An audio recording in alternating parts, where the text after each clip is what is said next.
ಶ್ರೀ ಗುರುಭ್ಯೋ ನಮಃ. ಹರಿ ಓಂ.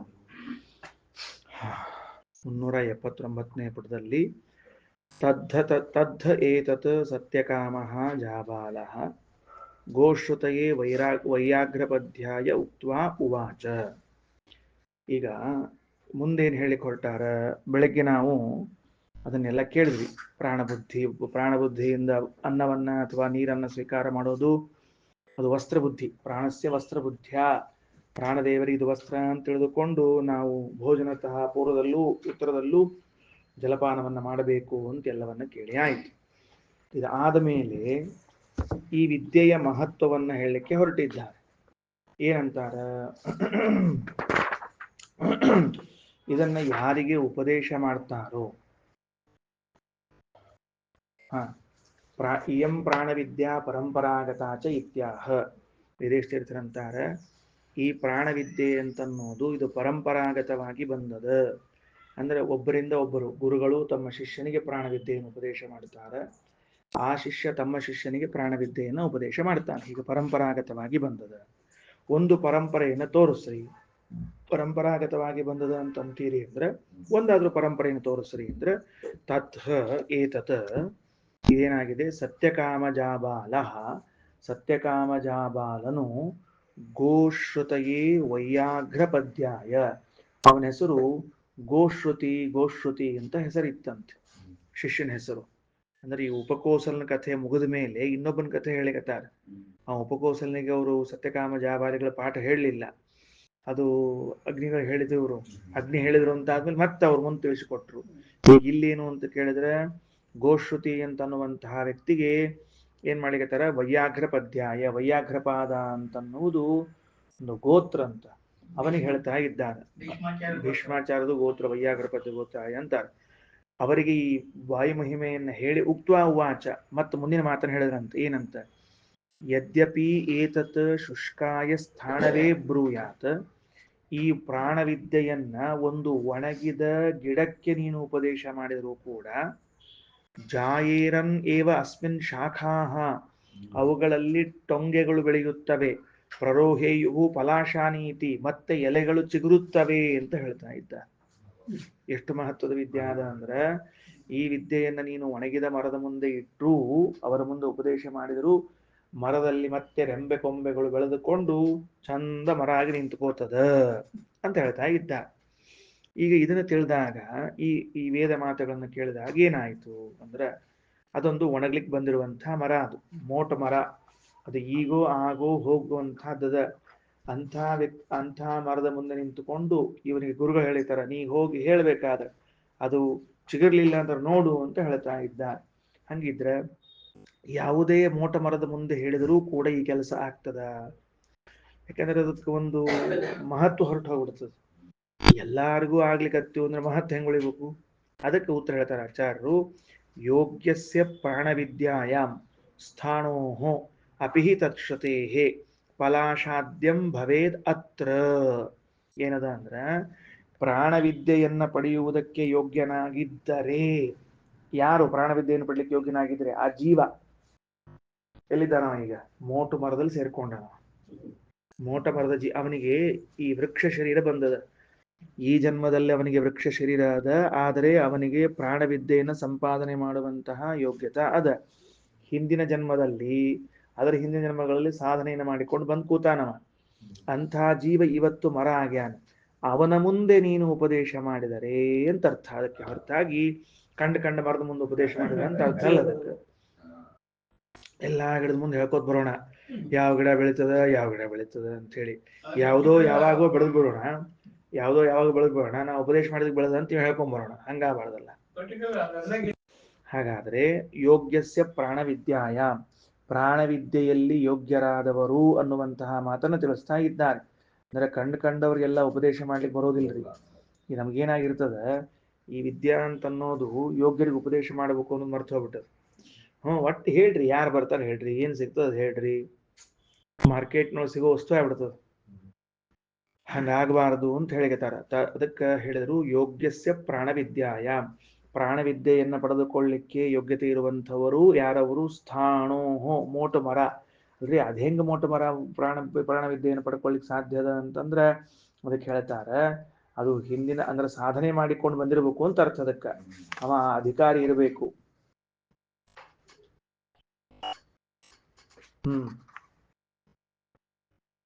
ಹಾ ಅದಕ್ಕೆ ಬರೀತಾರ ವೇದೇಶ್ತೀರ್ಥರು, ಯಸ್ಯ ಕಸ್ಯಾಪಿ ಸ್ಥಾನೋ ಪ್ರಾಣವಿದ್ಯಾಶ್ರವಣೆ ಪಲಾಶಾದಿ ಭಾವ ಪ್ರತೀತಿಂ ತನ್ಮಾತ್ರ ಫಲ ಪ್ರತೀತಿ ನಿವಾರಣೆ.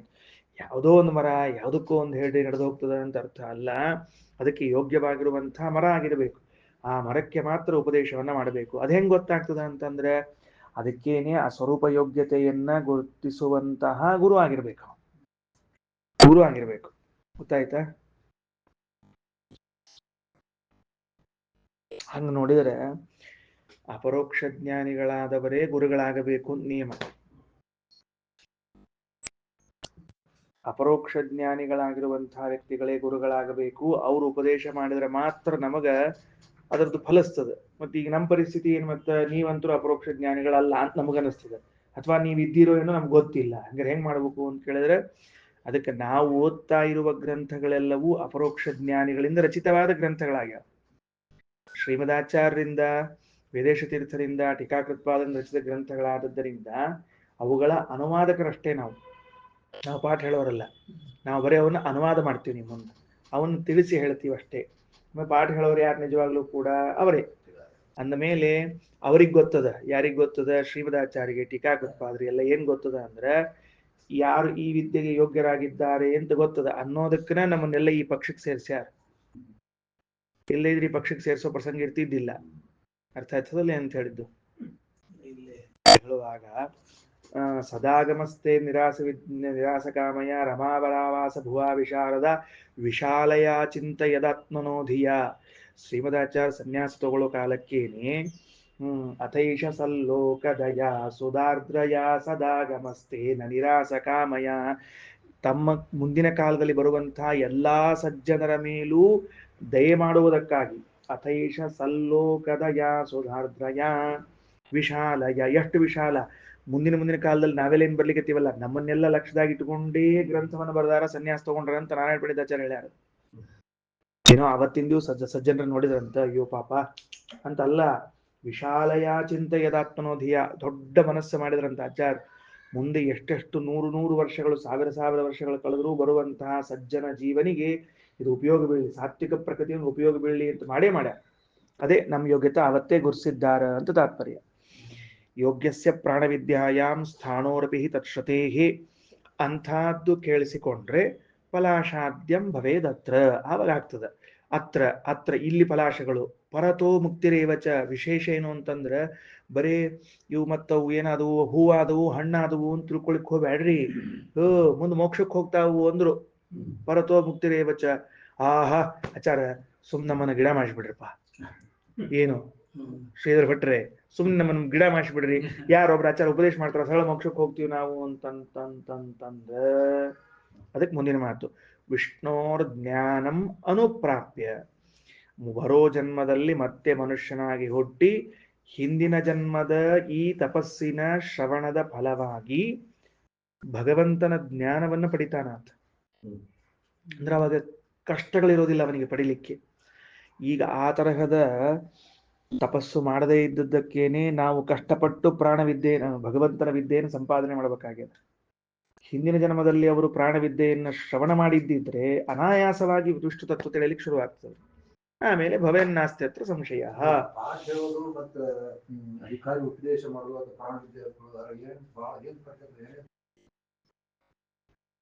ಎಷ್ಟು ಪಾಠ ಹೇಳೋದಕ್ಕೆ ಮತ್ತು ವಿದ್ಯೆ ಉಪದೇಶ ಮಾಡೋದು ಮತ್ತು ಅಧಿಕಾರಿಗಳು ಹೇಳೋದು ವಿಚಾರ ಮಾಡಿ ನೋಡಂತ. ನೀವು ಬಹಳ ಗಂಭೀರ ಪ್ರಶ್ನೆ ಕೇಳ್ಬಿಡ್ತೀರ. ಚಳಿಗಾಲದಾಗ ಅಷ್ಟೆಲ್ಲ ಒಳಗೆ ಹೋಗೋದಿಲ್ಲ. ವಿಷ್ಣೋರ್ ಜ್ಞಾನ ಮನುಪ್ರಾಪ್ಯ ಭವೇನ್ನಾಸ್ತ್ಯತ್ರ ಸಂಶಯ. ಅದಕ್ಕೆ ಇದನ್ನು ತಿಳಿಸಿಕೊಟ್ಟಿದ್ದಾರೆ. ಇದಕ್ಕೆ ಒಂದೇನೋ ಹಿಂಗ್ ದೃಷ್ಟಾಂತ ಅನಿಸ್ತದ ನನಗೆ. ಆಚಾರ್ಯರು ಗೋವಾಕ್ ಹೋಗಿದ್ರಂತ. ಆ ಗೋವಾಕ್ ಹೋದ ಸಂದರ್ಭದಲ್ಲಿ ಅಲ್ಲಿ ಶಿಷ್ಯರು ಬಂದು, ಅಲ್ಲಿ ವ್ಯಕ್ತಿಗಳು, ಸಜ್ಜನ ವರ್ಗ, ಗೃಹಸ್ಥ ಸಮುದಾಯ ಬಂದು ಆಚಾರ್ಯ ಪ್ರಾರ್ಥನೆ ಮಾಡ್ಕೊಂಡ್ರಂತೆ. ನೀವು ಸಕಲ ಕಲಾ ವಲ್ಲಭರು, ಸಕಲ ಕಲಾ ಪಾರಂಗತರು ಅಂತ ಕೇಳಿದ್ದೀವಿ, ಗಾನ ಮಾಡಿ ತೋರಿಸ್ರಿ ನಮಗೆ ಅಂತ ಕೇಳಿದಂತ.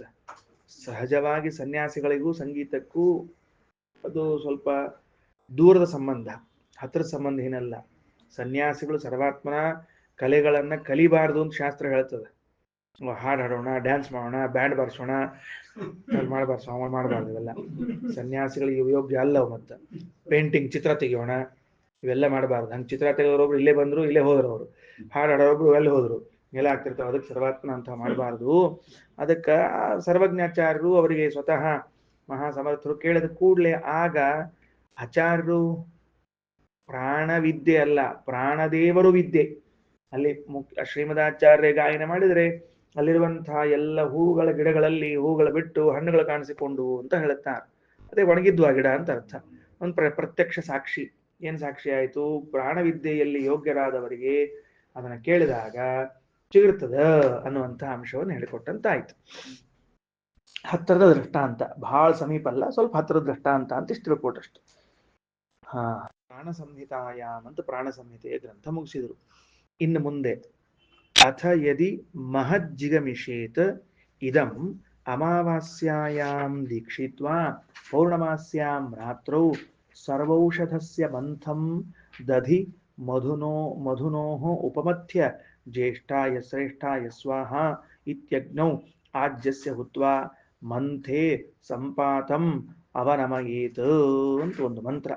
ಇಲ್ಲೇನು ಹೇಳ್ತಾರ ಅಂದ್ರೆ, ಯಾವ ಅಧಿಕಾರಿಯು ತಾನು ಶ್ರೇಷ್ಠತ್ವವನ್ನು ಪಡೆದುಕೊಳ್ಳಬೇಕು ಅಂತ ಅಪೇಕ್ಷೆ ಪಡಿತಾನೋ ಅವನು ಪ್ರಾಣದೇವರನ್ನ ಕುರಿತು ಯಜ್ಞಾದಿಗಳನ್ನ ಮಾಡಬೇಕು. ಆ ಯಜ್ಞಾದಿಗಳನ್ನ ಮಾಡುವುದರಿಂದ ಅವನು ತನ್ನ ಶ್ರೇಷ್ಠತ್ವವನ್ನು ಪಡೆದುಕೊಳ್ಳುತ್ತಾನೆ.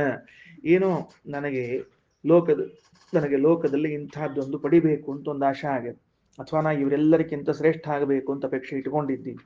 ಅಂಥವ ಏನ್ ಮಾಡ್ಬೇಕು, ಏನ್ ಸಾಧನ ಮಾಡಿದ್ರೆ ಆಗ್ತದ ಅಂತ ಕೇಳಿದ್ರೆ, ಶಾಸ್ತ್ರೀಯವಾದ ಸಾಧನೆ ಯಾವುದು ಅಂದ್ರೆ ಪ್ರಾಣದೇವರನ್ನ ಕುರಿತು ಯಜ್ಞ ಮಾಡುವಿಕೆ. ಪ್ರಾಣದೇವರನ್ನ ಕುರಿತು ಮಾಡುವ ಯಜ್ಞವೇ ಶಾಸ್ತ್ರೀಯವಾದ ಸಾಧನ ಅಂತ ಕರೆಸಿಕೊಳ್ಳುತ್ತದೆ. ಎಷ್ಟೋ ಕಡೆಗೆ ಉದ್ಯೋಗಕ್ಕಾಗಿ ಪ್ರಯತ್ನ ಮಾಡ್ತಿರ್ತಾರೆ. ಏನ್ ಪ್ರಯತ್ನ ಮಾಡಿದ್ರು ಸಹಿತ ಸಿಗವಲ್ತಾಗ್ಯದ, ಪ್ರಮೋಷನ್ ಆಗವಲ್ತಾಗ್ಯದ ಅಂತ. ನನಗೆ ನೆನಪದ, ನಮ್ಮ ಸ್ವಾಮಿಗಳ ಕಡೆಗೆ, ರಘುಪ್ರಿಯ ತೀರ್ಥರ ಕಡೆಗೆ ಅನೇಕ ಜನ ಬರ್ತಿರ್ಬೇಕು. ಏನ್ ಬಂದು ಕೇಳ್ಬೇಕು ಅಂತಂದ್ರೆ, ಇಲ್ಲ ನಮಗೆ ಪ್ರಮೋಷನ್ ಆಗವಲ್ತಾಗ್ಯದ, ಸ್ಟ್ರಕ್ ಆಗ್ಲಿರ್ತದ, ಹಂಗ ಹಿಂಗ ಅಂತ ಕೇಳ್ಬೇಕು. ಸ್ವಾಮಿಗಳು ತಕ್ಷಣಕ್ಕೆ ಮಂತ್ರಾಕ್ಷತೆ ಕೊಡೋ ಕಾಲಕ್ಕೆ ಪೀಠೆ ರತ್ನೋಪಕೃತೆ ರುಚಿರ ರುಚಿಮಣಿ ಜ್ಯೋತಿಷ ಸನ್ನಿಷಣ್ಣಂ ತಗೋ ಆಗ್ತದ ಹೋಗು ಅಂತ ಹೇಳಿ ಕಳಿಸ್ಬೇಕು. ಹೇಳಿದ ಕೂಡ್ಲೆ ಆಶ್ಚರ್ಯ ಅಂದ್ರೆ ಮತ್ತೊಂದು ಬಾರಿ ಸ್ವಾಮಿಗಳು ಸಂಚಾರಕ್ಕೆ ಹೋದಾಗ ಪ್ರಮೋಷನ್ ಆಗಿರ್ತಿತ್ತು. ಅದು ಉನ್ನತ ಸ್ಥಾನ, ಇದ್ದದಕ್ಕಿಂತ ಉನ್ನತ ಸ್ಥಾನ. ಯಾವ್ದು ಹೇಳಬೇಕು? ವಾಯುಸ್ತುತಿ ಹೇಳಬೇಕು. ಅದೆಂಥದ್ದು ಅಂದ್ರೆ, ಅವರು ತಮ್ಮ ಲೋಕದಲ್ಲಿ ಪೀಠೇ ರತ್ನೋಪಕೃತ್ಯ ಎತ್ತರದ ಪೀಠದ ಮೇಲೆ ಕುತ್ಕೊಂಡಿದ್ದಾರೆ. ವೈದಿಕಾದ್ಯಾಹಿ ವಿದ್ಯಾ ಸೇವಂತೆ ಅಂತ ಎಲ್ಲಾ ವೇದಾಭಿಮಾನಿ ದೇವತೆಗಳು ಸೇವಾ ಮಾಡ್ಲಿಕ್ಕತ್ತಾರ ಅಂತ ಅನ್ನೋದು. ಅಂದ್ರೆ ಎಲ್ಲ ವಾಯುಸ್ತುತಿಗಳು ಬಂದದ್ದು ಇವೇ ತರಹದ ಮಾತುಗಳು, ಬೇರೆ ಏನಿಲ್ಲೇ ಇಲ್ಲ. ಅದನ್ನೇ ಹೇಳಿಕತ್ತಾರ. ಮಹತ್ವ ಇಚ್ಛದ್ಭಿಹಿ. ಏನೋ ಮಹತ್ವದ, ನನಗೆ ದೊಡ್ಡವ ಆಗ್ಬೇಕು, ನನಗೆ ಪ್ರಮೋಷನ್ ಆಗ್ಬೇಕು, ಮತ್ತೊಂದು ಆಗ್ಬೇಕು, ಇನ್ನೇನೋ ಆಗ್ಬೇಕು ಅಂತ ಅಪೇಕ್ಷೆ ಆಗಿದ್ರೆ ಆಗ ಪ್ರಾಣದೇವರನ್ನ ಕುರಿತೇ ನೀನು ಆರಾಧನೆಯನ್ನ ಮಾಡು ಅಂತ ತಿಳಿಸ್ತಾ ಇದ್ದಾರೆ. ಏನಂತಾರೆ ಅಲ್ಲಿ, ಪೀಠೆ ರತ್ನೋಪಕೃಪ್ತೆ ಅಂತ ಅನ್ನೋದೊಂದು ದೃಷ್ಟಾಂತ ಹೇಳಿದೆ. ಈಗ ಅದನ್ನೇ ಒಂದು ದೃಷ್ಟಾಂತ ಕೊಡ್ತಾರೆ.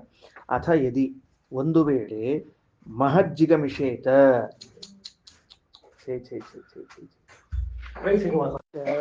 ಈಗ 15 ದಿವಸದಲ್ಲಿ ಮಾಡಬೇಕಾದ ಒಂದು ಕರ್ಮವನ್ನು ಹೇಳುತ್ತಾರೆ. ಯಹ ಅಥ ಯದಿ, ಒಂದು ವೇಳೆ ಮಹತ್ ಅಂದ್ರೆ ಮಹತ್ವಂ ಅಂತ ಅರ್ಥ. ಜಿಗಮಿಷೇತ್ ಅಂದ್ರೆ ಪ್ರಾಪ್ತುಂ ಇಚ್ಛೇತ, ಹೊಂದಲು ಇಚ್ಛಿಸಿದರೆ, ಅಮಾವಾಸ್ಯಾಯಾಂ ದೀಕ್ಷಿತ್ವ, ಅಮಾವಾಸ್ಯೆಯ ದೀಕ್ಷೆಯನ್ನು ತೆಗೆದುಕೊಳ್ಳಬೇಕು. ಪೌರ್ಣಮಾಸ್ಯಾಂ ರಾತ್ರೌ ಅಂದ್ರೆ ಹುಣ್ಣಿಮೆ ರಾತ್ರಿ, ಹಿಂದಿನ ಅಮಾವಾಸ್ಯೆಯಿಂದ ಮುಂದಿನ ಹುಣ್ಣಿಮೆ ತನಕ 15 ದಿವಸ ಆತಲ್ಲ. ಮತ್ತೆ ಅಂದ್ರೆ ಈಗ ನೋಡ್ರಿ, ಉದಾಹರಣೆಗೆ ಈಗ ಮಾಘ ಮಾಸದ ಅಮಾವಾಸ್ಯ ದಿವಸ ದೀಕ್ಷಾ ತಗೊಂಡು ಫಾಲ್ಗುಣ ಮಾಸ ಶುಕ್ಲ ಪಕ್ಷದಿಂದ ತ್ರಯೋದಶಿವರೆಗೆ ಪಯೋವ್ರತ ಅಂತ ಮಾಡಿರ್ತಾರಲ್ಲ, ಹಂಗಿದ್ದು ಇದು ಅದನ್ನೇ ಹೇಳ್ತಾರೆ. ಅದನ್ನ ಮಾಡಿಬಿಟ್ರು. ಅದಕ್ಕೆ ವೇದೇಶ ತೀರ್ಥರು ಅಂತಾರೆ, ಪಯೋವ್ರತಾದ್ಯನುಷ್ಠಾಯ, ಪಯೋವ್ರತಾದಿಗಳನ್ನು ಅನುಷ್ಠಾನ ಮಾಡಿ ಪುನಃ ಮತ್ತ ಏನ್ ಮಾಡ್ಬೇಕು ಅಂದ್ರೆ, ಪೂರ್ಣಮಾಸ ರಾತ್ರಿಯಲ್ಲಿ, ಹುಣ್ಣಿಮೆ ರಾತ್ರಿ ದಿವಸ ಸರ್ವೌಷಧಸ್ಯ ಅಂದ್ರೆ ಎಲ್ಲಾ ಔಷಧಿಗಳು ಅಂದ್ರೆ ಧಾನ್ಯ ಅಂತ ಅರ್ಥ. ಭತ್ತ, ಗೋಧಿ ಇವೆಲ್ಲ ದಶಧಾನ್ಯ 10 ಧಾನ್ಯಗಳಿರ್ಬೇಕಂತ. ಅಂತಹದ್ದನ್ನ ಮಂಥಂ ಅಂದ್ರೆ ಹಿಟ್ಟು.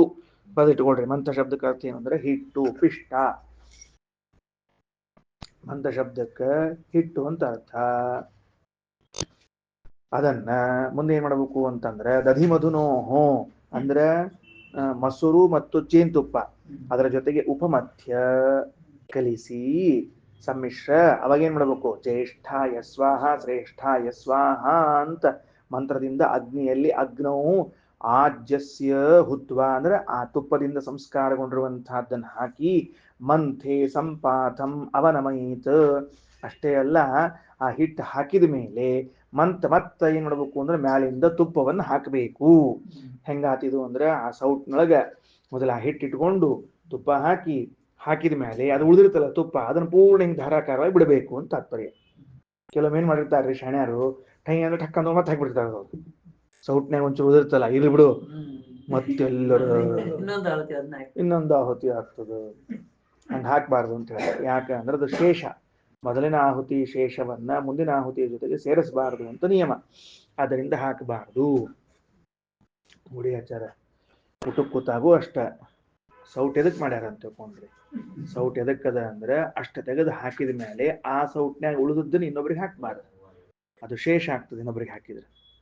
ಅದಕ್ಕನ ಪ್ರತ್ಯೇಕ ಸೌಟ್, ಅದಕ್ಕೆ ಸೌಂಡ್ ಸೌಟ್ ತಗೋಬೇಕ್ರಿ. ಲಟ್ಟನ್ ಸೌಟ್ ತಗೊಂಡ್ಬಿಡ್ತಾರ, ಒಬ್ಬ ಸಾರ್ ಸ್ವಲ್ಪ ಹಾಕ್ರಿ ಅಂತ ಸ್ವಲ್ಪ ಹಾಕಿ ಮಂದಿಗೆ ಹಾಕಿಬಿಟ್ರೆ ಅದು ಇನ್ನೊಬ್ಬರಿಗೆ ಹಾಕಿ ಶೇಷ ಆಗ್ಬಿಡ್ತದೆ. ಅದಕ್ಕೆ ಹಾಕ್ಬಾರ್ದು. ಅದಕ್ಕೆ ಸಣ್ಣ ಸಣ್ಣ ಸೌಟ್ ತಗೊಂಡು ಹಾಕ್ಬೇಕು.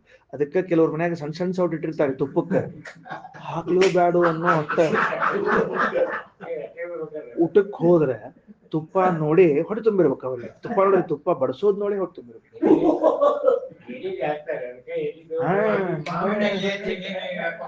ನೋಡ್ರಿ ಹೆಂಗದ. ಅದಕ್ಕೆ ನೋಡ್ರಿ ಮುಂದೆ ಏನಂತಾರೆ ಹುತ್ವಾಸ. ಇದೇ ರೀತಿಯಾಗಿ ವಸಿಷ್ಠ ಯಸ್ವಾಹ ಒಂದು ಮಂತ್ರ ಹೇಳಿದ್ರಲ್ಲ, ಹಿಂಗ ಎಲ್ಲಾನು ಮುಂದೆ ತಿಳ್ಕೊತ ಹೋಗೋದು. ಆದ್ಯಸ್ಯ ಹುತ್ವ ಮಂತೆ ಸಂಪಾತಂ ಅವನಮಯೇತ್. ಅದೇ ರೀತಿಯಾಗಿ ಆ ಹಿಟ್ಟು ಪಿಷ್ಟ, ಅದು ಎಲ್ಲಾ ಧಾನ್ಯಗಳಿಂದ ಕೂಡಿಕೊಂಡಿರುವಂತಹ ಹಿಟ್ಟಿರಬೇಕು. ವೇದೇಶ ತೀರ್ಥ ಶ್ರೀಪಾದರ ಪ್ರಕಾರ 10 ಧಾನ್ಯ ಇರ್ಬೇಕಂತ. ನವಧಾನ್ಯ ಕೇಳಿದ್ವಿ, ದಶಧಾನ್ಯ ಇದು. ದಶಧಾನ್ಯಗಳ ಹಿಟ್ಟನ್ನ ಅದನ್ನ ಮೊದಲು ಮೊಸರು ಮತ್ತು ಜೇನುತುಪ್ಪ ಅದ್ರ ಜೊತೆಗೆ ಕಲಿಸಿ ಅದನ್ನ ಸೌಟ್ನ ಹಿಡ್ಕೊಂಡು, ಸೌಟ್ ಅಂದ್ರೆ ಸೃಕ್ಷುವ ಅಂತ ಅರ್ಥ ಅದಕ್ಕೆ. ಮತ್ತೆಲ್ಲೋ ಟೀ ಸ್ಪೂನು ಮತ್ತೊಂದು ತೀರ್ಥ ಸೌಟು ಅದು ಹಂಗ ಕೆಲವ್ರ ಪ್ರಕಾರ ಅದು ತೀರ್ಥ ಸೌಟೆ. ಅದಕ್ಕೆ ಹಂಗಲ್ಲ, ಕೆಲವು ಕಡೆಗೆ ಇಲ್ಲ, ಕೆಲವು ಕಡೆಗೆ ಸ್ಟೀಲಿನ ಬಂದ ತೀರ್ಥ ಸೌಟು ನೆನಪಿಟ್ಕೊಳ್ರಿ. ಮಠದಾಗೆಲ್ಲ ಕೆಲವು ಕಡೆಗೆ ತಾಮ್ರದ್ದು ಇರೋದಿಲ್ಲ, ಸ್ಟೀಲಿನ ಬಂದ್ಬಿಟ್ಟ, ದೊಡ್ಡ ಕಡೆ ಬಂದಾವ ನೋಡಿ ನಾನೇ. ಅದಕ್ಕೆ ಸೃಕ್ಷವದಲ್ಲಿ ತಗೊಂಡು ತುಪ್ಪದಿಂದ ಸಂಸ್ಕಾರ ಮಾಡಿ ಹಾಕಬೇಕು, ಉಳಿದದ್ದನ್ನು ಮತ್ತೆ ಸುರಿಬೇಕು. ಹಂಗ ಇದು ಜ್ಯೇಷ್ಠಾಯ ಶ್ರೇಷ್ಠಾಯ ಸ್ವಾಹ ವಸಿಷ್ಠಾಯ ಸ್ವಾಹ ಪ್ರತಿಷ್ಠಾಯ ಸ್ವಾಹ ಅಂತ ಹಾಕಿ ಸಂಪಾತ ಮನಗೇತ್ ಸ್ವಾಹ, ಸಂಪದೇ ಸ್ವಾಹ ಆಯತನಾಯ ಸ್ವಾಹ ಎಲ್ಲ ಮಂತ್ರಗಳು ಬಂದಾವ ಹಿಂದೆ ನಿಮಗ. ಹಂಗ ಆದ್ಯಸ್ಯ ಹುತ್ವ ಸಂಪಾತಂ ಅವನಮಯೇತ. ಆ 5ನೇ ಮಂತ್ರದೊಳಗ ಏನೇನವ ಅಂತ ಹೇಳ್ತೀನಿ ನೋಡ್ರಿ. ವಸಿಷ್ಠಾಯ ಸ್ವಾಹ ತಳಗ ಪ್ರತಿಷ್ಠಾಯ ಸ್ವಾಹ, ಅದ ತಳಗ ಸಂಪದೇ ಸ್ವಾಹ, ಅದ ತಳಗ ಆಯತನಾಯ ಸ್ವಾಹ. ಕರೆಕ್ಟ್ ಅಲ್ಲಿ ತಳಗ ಬರಬ್ಬರಿ ಸಿಕ್ಕದಿಲ್ಲ, ಒಂದ್ಸಾಲ ಸರಿ. ಹಿಂಗ ಹೋಮ ಮಾಡಬೇಕು, ಸರಿನಾ? ಮುಂದೆ ನೋಡ್ರಿ ಸ್ವಾರಸ್ಯದ ಏನಂತಾರ. ಜ್ಯೇಷ್ಠ ಶ್ರೇಷ್ಠಾದಿಕೈರ್ಹುತ್ವ ಪ್ರಾಣಾಯಾತ್ರ ಪರತ್ರ ಚ ಜ್ಯೇಷ್ಠ ಶ್ರೇಷ್ಠ ಸಮಾನೇಭ್ಯೋ ಭವೇನ್ನಾತ್ರ ವಿಚಾರಣ. ಜ್ಯೇಷ್ಠ ಶ್ರೇಷ್ಠಾದಿಕೈ ಹುತ್ವ, ಈ ಮಂತ್ರಗಳಿಂದ ಹೋಮಿಸಿ, ಯಾರ ಹೆಸರಿನಿಂದ? ಪ್ರಾಣಾಯ, ಮುಖ್ಯ ಪ್ರಾಣದೇವರ ಉದ್ದೇಶದಿಂದ ಹೋಮ ಮಾಡಿ. ಅತ್ರ ಪರತ್ರ ಚ, ಇಹಲೋಕದಲ್ಲೂ ಪರಲೋಕದಲ್ಲೂ ಜ್ಯೇಷ್ಠ ಶ್ರೇಷ್ಠ, ಅವನು ಜ್ಯೇಷ್ಠನಾಗುತ್ತಾನೆ, ಅವನು ಶ್ರೇಷ್ಠನಾಗುತ್ತಾನೆ ಅಂದವರು. ತಿಳಿತೇನೆ ಅಂತ ಹೇಳಿದ್ದು. ಇದು ಯಾರ ಸಲುವಾಗಿ ಹಾಕ್ಲಿಕ್ಕತ್ತೀರಿ ನೀವು? ವಾಯುದೇವ್ರ ಸಲುವಾಗಿ. ವಾಯುದೇವ್ರ ಸಲುವಾಗಿ ಏನಂತ ಹಾಕ್ಲಿಕ್ಕತ್ತೀರಿ? ಜ್ಯೇಷ್ಠಾಯ ಸ್ವಾಹ ಶ್ರೇಷ್ಠಾಯ ಸ್ವಾಹ.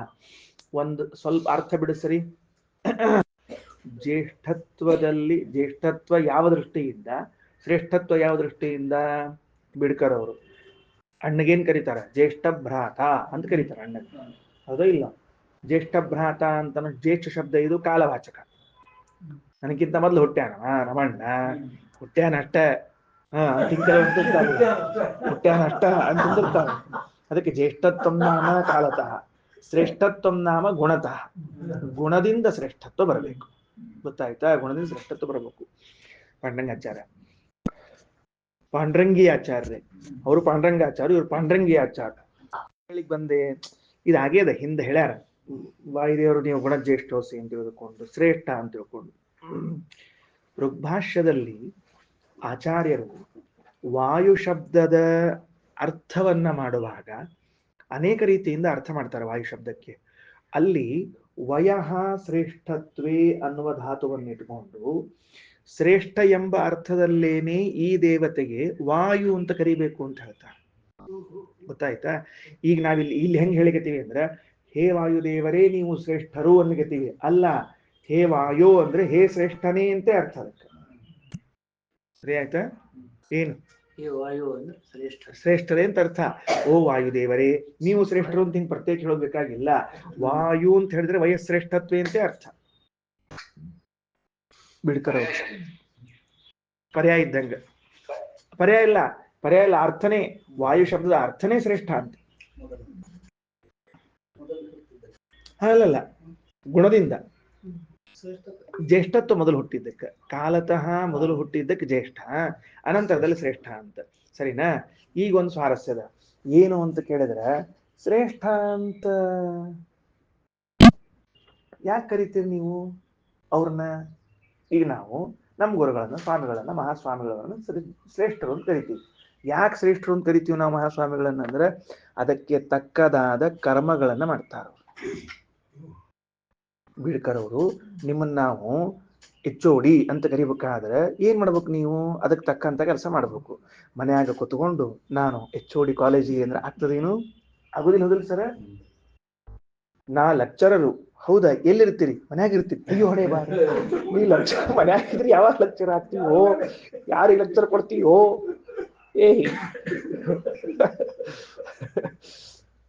ನಿನ್ನಣ್ಣ ರೈಲ್ವೆ ಡಿಪಾರ್ಟ್ಮೆಂಟ್ನವರು, ನಾ ರೈಲ್ವೆ ಡಿಪಾರ್ಟ್ಮೆಂಟ್ ಅಂತ ಹೇಳಿದಂತ, ನಿಮ್ದು ಏನ್ ಕೆಲಸ? ಜೆಂಡಾ ತೋರ್ಸೋದು. ಎಲ್ಲಿ ಕೂತ್ಕೊಂಡಿರ್ತೀವಿ? ಮನಿ ಮುಂದೆ ಕೂತಿರ್ತೀವಿ. ಮನಿ ಮುಂದೆ ಕೂತ್ಕೊಂಡು ಕೆಂಪು ಹಸಿರು ತೋರಿಸಿದ್ರೆ ಗಾಡಿ ಓಡ್ತಾವೇನೋ ಅಂದ ಮೇಲೆ ಶ್ರೇಷ್ಠನಾಗಬೇಕಾಗಿದ್ರೆ ಶ್ರೇಷ್ಠತೆಗೆ ತಕ್ಕ ಕಾರ್ಯಗಳನ್ನ ಮಾಡ್ಬೇಕು. ನಾವ್ ಯಾಕೆ ಇವತ್ತು ನಮ್ಮ ಸ್ವಾಮಿಗಳನ್ನ ಕಂಡ್ರೆ ಅಷ್ಟು ಪರಿಯಿಂದ ಒದ್ದಾಡ್ತೀವಿ ಸಲುವಾಗಿ ಅಂದ್ರೆ ಆ ಶ್ರೇಷ್ಠತ್ವಕ್ಕೆ ಬೇಕಾದ ಕರ್ಮಗಳನ್ನ ಮಾಡ್ತಾರಲ್ಲ. ಸರಿನಾ? ಹಾಗಿದ್ರೆ ಪ್ರಾಣದೇವರು ಅವರು ಶ್ರೇಷ್ಠ ಅಂತ ಕರೆಸಿಕೊಳ್ಳೋದಕ್ಕೆ ವಯಸ್ಶ್ರೇಷ್ಠತ್ವೇ ಅಂದ್ರೆ ತಾದೃಶ ಕರ್ಮಗಳನ್ನ ಮಾಡ್ತಾರ. ಆದ್ದರಿಂದಲೇ ನಾರಾಯಣ ಪಂಡಿತಾಚಾರ್ಯರು ಉಚ್ಚಾವಚಾಗೇನ ಸಮಸ್ತ ಚೇಷ್ಟಾಹ ಕಿಂ ತತ್ರ ಚಿತ್ರಂ ಚರಿತಂ ನಿವೇದ್ಯಂ ಕಿಂತೂತ್ತಮ ಶ್ಲೋಕ ಶಿಖಾಮಣೀನಾಂ ಮನೋ ವಿಶುದ್ಧಿ ಚರಿತಾನುವಾದಃ ಅಂತ ತಿಳಿಸ್ಯಾರ. ಏನೋ ವಿಕಟಾಚಾರ ಏನೋ ಒಂದು ಅರ್ಥ ಹೇಳ್ತಿರ್ತೀನಿ, ಸಹನ ಮಾಡ್ಕೊಳ್ರಿ. ನೀವು ಏನ್ ಮಾಡಿ ಬರೋದಿಲ್ಲ, ಗೊತ್ತಾದಿಲ್ಲ ಅಂತ ಹೇಳಿದ್ದು. ಅದಕ್ಕೆ ಶ್ರೇಷ್ಠತ್ವಂ ನಾಮ ತತ್ ಸದೃಶ ಕಾರ್ಯಕರಣಂ. ಶ್ರೇಷ್ಠತೆಗೆ ಬೇಕಾದ ಕರ್ಮ ಮಾಡಬೇಕು. ಆ ಶ್ರೇಷ್ಠತೆಗೆ ಬೇಕಾದ ಕರ್ಮ ಮಾಡುವುದು ಅಂದ್ರೆ ಉಚ್ಚಾವಚಾಗೇನ ಸಮಸ್ತ ಚೇಷ್ಟಾಹ ಕಿಂ ತತ್ರ ಚಿತ್ರಂ. ಏನ್ ನಾವು ಐದೇ ವಿಷಯದಲ್ಲಿ ಏನ್ ಹೇಳ್ಬೇಕು ಹೇಳಿ ನೋಡಂತ ಅಂತಂತಾರೆ. ಅದಕ್ಕೆ ಜ್ಯೇಷ್ಠ ಯಸ್ವಾಹ ಶ್ರೇಷ್ಠ ಯಸ್ವಾಹ ಅಂತ ಆಹುತಿಯನ್ನ ಹಾಕಬೇಕು. ಮುಂದೆ ಹೋಗೋಣ. ಆಮೇಲೆ ಮುಗಿತಂತಂದ್ರ ಅಂತಡ್ರಿ, ಆ ಹೋಮದಲ್ಲಿ ಉಳಿದಿರುವಂತಹ ಮಂಥ ವಿನಿಯೋಗ ಮಾಹ ಅಪಿಷ್ಟ ಉಳಿತದಲ್ಲಿ. ಈಗ ಹಾಕಿದ್ಮೇಲೆ ಒಂದು ಸುಶೇಷ ಉಳಿತದ, ಮತ್ತದು ಎಲ್ಲಾನು ಎಷ್ಟು ಹಾಕ್ಲಿಕ್ಕೆ ಬರ್ತದ, ಉಳಿಸೇ ಬಿಟ್ಟಿರ್ತಾರಲ್ಲ. ಈ ಶ್ರಾವಣಿ ದಿವಸ ಅಳ್ಳಿಟ್ಟು ಚಲೋ ಕಲ್ಸಿರ್ತಾರ. ಎಷ್ಟು ತಿಂತಾರೆ ಎಲ್ಲಾರು, ಇಷ್ಟಿಷ್ಟು ತಿಂತಾರೆ. ಉಳಿದ ಅಳ್ಳಿಟ್ಟಿಗೆ ಒಗ್ಗರಣೆ ಹಾಕೊಂಡು ತೊಗೊಳ್ಳಿ ಬರ್ತದೆ, ಮನೆಗೆ ಹೋಗ್ತಾರೆ. ಉಳಿದ ಹಳ್ಳಿಟ್ಟು ಮನೆಗೆ ಸಾಗಿಸ್ತಾರೆ. ಅಚ್ಚಾರು ಹೆಂಡತಿಗೆ ಹೇಳ್ತಾರ, ಇವತ್ತ ಒಗ್ಗರಣೆ ಚಲೋ ಮಾಡು, ಬಾಳ್ಕದ ಮೆಣಸಿನ್ಕಾಯಿ ಒಗ್ಗರಣಿ ಹಪ್ಪಳ ಹಂಡಿ ಕರೆದು ಬಿಡಿವತ್ತ ಅಂತ ಹೇಳ್ತಾರೆ. ಸರ್ ನಮ್ದು ಋಗ್ವೇದಿಗಳು ಅಷ್ಟೇ ರೀ ಸರ್.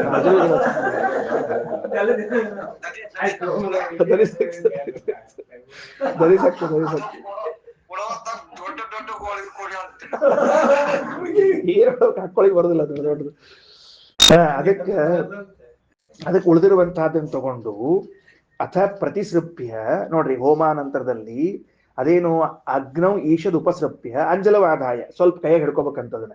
ಅಂಜಲವ್ ಪ್ರತಿಸೃಪ್ಯ ಅಜಲವ್ ಆಗ್ಯದ, ತಪ್ಪಾಗಿದ್ದು ಪ್ರಿಂಟ್ ಆಗ್ಬೇಕು, ಅಂಜಲವ್ ಆಗ್ಬೇಕದು. ತಡ್ರಿ ಒಂದ್ ನಿಮಿಷ. ಅಂಜಲವ್ ಮಾಡ್ಕೊಡೋದು, ಪ್ರಿಂಟ್ ತಪ್ಪಾಗಿದೆ ನೋಡ್ರಿ. ಅದೇನಾಗಿದೆ, ಪ್ರತಿಸೃಪ್ಯ ಅಜಲವ್ ಆಗಿದೆ, ಪ್ಯಾ ಮುಂದೊಂದು 0 ಹಾಕೋಬೇಕು. ಅಂದ್ರೆ ಸರಿ ಹೋಗ್ತದೆ. ಅಂಜಲೋ ಅಂತ ಆಗ್ತದೆ. ಸರಿನಾ?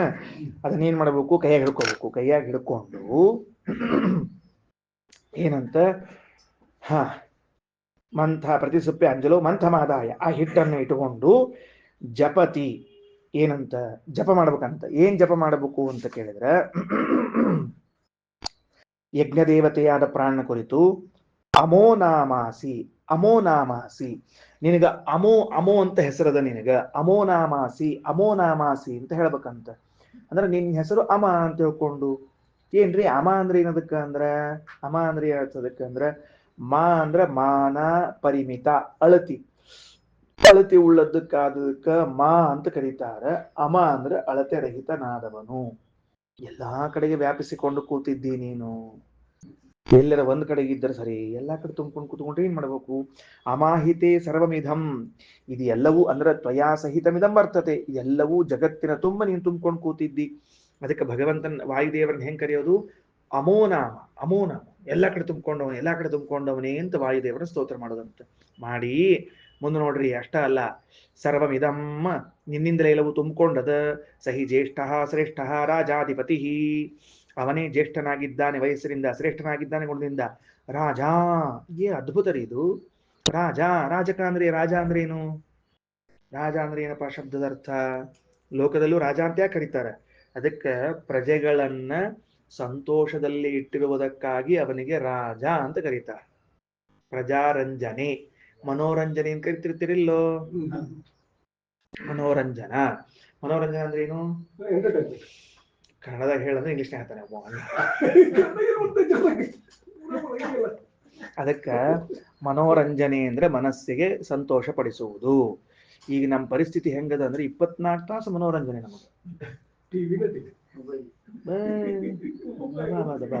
24 ತಾಸು ಮನೋರಂಜನ ಅಲ್ಲ, ಪ್ರಜಾರಂಜನ. ಪ್ರಜಾರಂಜನವನ್ನ ಮಾಡ್ತಾನಾದ್ದರಿಂದ ರಾಜ, ರಂಜನಕೃತ್ ರಾಜ ಅಂತ ಕರೀತಾರೆ. ಪ್ರಜೆಗಳಿಗೆ ಸಂತೋಷದಿಂದಿಡುವನು ರಾಜ.